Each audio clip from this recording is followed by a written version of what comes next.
Hi అండి అందరికీ. అరుణాచల గిరి ప్రదక్షిణ ఎందుకు చేస్తారు? ఏ రోజు చేస్తే ఎలాంటి ప్రతిఫలం దక్కుతుంది?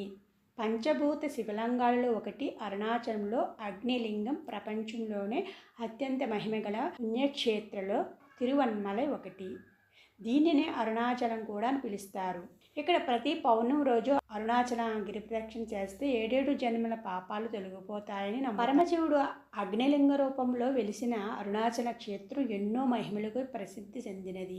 అరుణాచల గిరి ప్రదక్షిణ చేస్తే కోరిన కోరికలు నెరవేరుతాయని పండితులు చెప్తారు. శివనామ స్మరణ చేస్తూ పున్నమ వెలుగులో గిరి ప్రదక్షిణ చేయడం వల్ల అనేక పాపాలు తొలగిపోతాయని, కొండ మీద వెలిసిన దేవుడిగా కాకుండా కొండే దేవుడిగా వెలిసిన క్షేత్రమే అరుణాచల క్షేత్రం. ఈ కొండ చుట్టూ 14 కిలోమీటర్లు ఉంటుంది. గిరి ప్రదక్షిణ చేసే ప్రతి అడుగుకు జన్మ పాపాలు నశిస్తాయని అంటారు. అరుణాచలగిరి ప్రదక్షిణ చేయడం అంటే శివుడి చుట్టూ ప్రదక్షిణ చేసినంత పుణ్యంగా నమ్ముతారు. గిరి ప్రదక్షిణ చేసేటప్పుడు పాటించవలసిన నియమాలు. అరుణాచలగిరి ప్రదక్షిణ చేసేటప్పుడు కొన్ని నియమాలు తప్పనిసరిగా పాటించాలి. అప్పుడే మీరు చేసే కార్యం నెరవేరుతుంది, పుణ్యఫలం లభిస్తుంది. గిరి ప్రదక్షిణ చేసేటప్పుడు చెప్పులు లేకుండా నడవాలి. గర్భవతి ఎలా నడుస్తుంది ఆ విధంగా పరమశివుణ్ణి తలుచుకుంటూ నామాన్ని జపిస్తూ నెమ్మదిగా ప్రదక్షిణ చేయాలి. ఉదయం 9లోపు గిరి ప్రదక్షిణ చేయడం మంచిదిగా చెప్తారు. గిరి ప్రదక్షిణ చేయాలనుకుంటున్న వాళ్ళు తన వెంట ఎక్కువ బరువు ఉన్న తీసుకెళ్లకుండా ఉండడమే మంచిది. ఎడమవైపు మాత్రం ప్రదక్షిణ చేయాలి. కుడివైపు సిద్ధులు, దేవతలు అదృశ్య రూపంలో ప్రదక్షిణ చేస్తుంటారని చెప్తారు.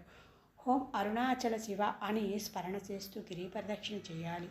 దారి మధ్యలో రమణ మహర్షి ఆశ్రమం తప్పగా సందర్శించాలి. ఇక్కడ ధ్యానం చేయడం వల్ల మానసిక ప్రశాంతత లభిస్తుంది. అలాగే గిరి ప్రదక్షిణ సమయంలో అన్నదానం చేయడం మంచి శుభ ఫలితం ఇస్తుంది. వివాహం కాని వారు దుర్వాస మహర్షి దేవాలయం దగ్గర ఉన్న చెట్టుకి తాడు కట్టడం వల్ల వివాహం కుదురుతుంది. అలాగే సంతానం లేని కూడా ఇక్కడ మొక్కుని ముడుపు కట్టడం ద్వారా సంతానం భాగ్యం లభిస్తుంది. ఏ రోజు చేస్తే ఎలాంటి ఫలితాలు లభిస్తాయి? గిరి ప్రదక్షిణ చేసేందుకు వారంలో అన్ని రోజులు మంచివే. అయితే ఏ రోజు ప్రదక్షిణ చేస్తే ఎటువంటి ఫలితాలు కలుగుతాయో తెలుసుకుందాం. సోమవారం ప్రదక్షిణ చేస్తే జన మరణ బాధల నుంచి బయటపడతారు. మంగళవారం ప్రదక్షిణ చేస్తే అప్పుల బాధలు తొలగుతాయి. బుధవారం ప్రదక్షిణ చేయడం వల్ల మహాపండితులు అవుతారు. గురువారం ప్రదక్షిణ చేయడం వల్ల కారణ జన్మలు అవుతారని చెప్తారు.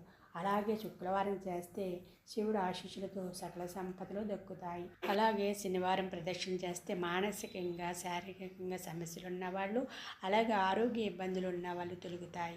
వీడియో కనుక నచ్చితే లైక్ చేయండి. మరింత అప్డేట్ కోసం ఛానల్ సబ్స్క్రైబ్ చేయండి.